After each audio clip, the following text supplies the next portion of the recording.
भोलू हाथी एक जंगल में रहता था। वह जंगल में रहना नहीं चाहता था। जंगल के पास से जो रास्ता गुजरता था, उस पर वह सुंदर और चमकीली कारों को आते जाते देखता था। उसका बहुत मन करता था कि उसके पास भी एक कार होनी चाहिए। एक दिन वह जंगल के पास वाले रोड के पास खड़ा था।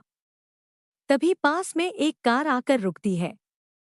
कार में दो लोग सवार थे। उनकी गाड़ी खराब हो जाती है। वे गाड़ी को खोलकर ठीक करने की कोशिश करते हैं, लेकिन वह ठीक नहीं हो पाती। तभी उन्हें एक हाथी नजर आता है। वे उसे देखकर डर जाते हैं, लेकिन तभी भोलू उनके सामने आ जाता है। वह धीरे धीरे चलकर पूरी गाड़ी को चारों ओर से देखता है। फिर वह दोनों को उसमें बैठने के लिए इशारा करता है। दोनों उसका इशारा समझकर गाड़ी में बैठ जाते हैं।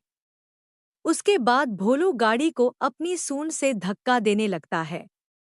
वह धीरे धीरे उन्हें जंगल से बाहर निकाल देता है। पास में ही गाड़ी ठीक करने का गैराज था।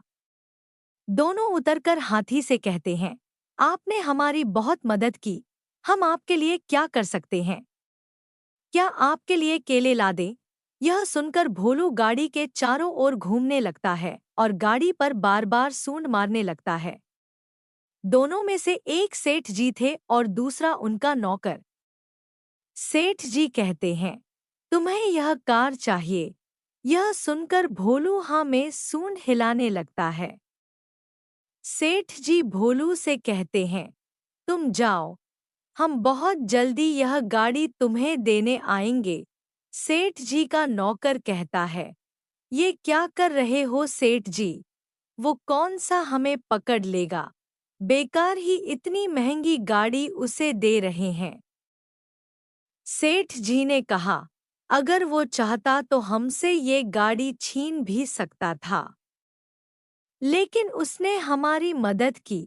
यह कहकर सेठ जी गैराज में चले जाते हैं और वहां के इंजीनियर को कुछ समझाते हैं। इसी तरह कई दिन बीत जाते हैं। एक दिन भोलू नदी के किनारे पानी पी रहा था। तभी उसे गाड़ी का हॉर्न सुनाई दिया। भोलू दौड़कर रोड पर आया तो देखा सेठ जी गाड़ी के साथ खड़े थे। उन्होंने गाड़ी को लंबा कर दिया था।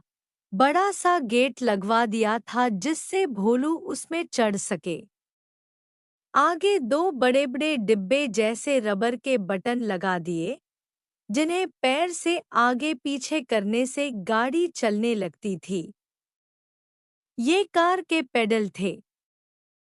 सेठ जी ने गेट खोला और भोलू उसमें जाकर बैठ गया। अब वह पैर आगे पीछे करने लगा, जिससे धीरे धीरे गाड़ी चलने लगी। भोलू को बहुत मजा आता है।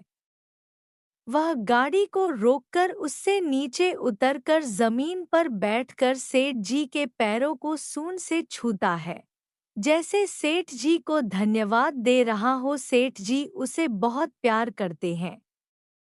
फिर वे कुछ दूर खड़ी अपनी गाड़ी में बैठकर चले जाते हैं। इस तरह भोलू का कार चलाने का सपना पूरा हो जाता है।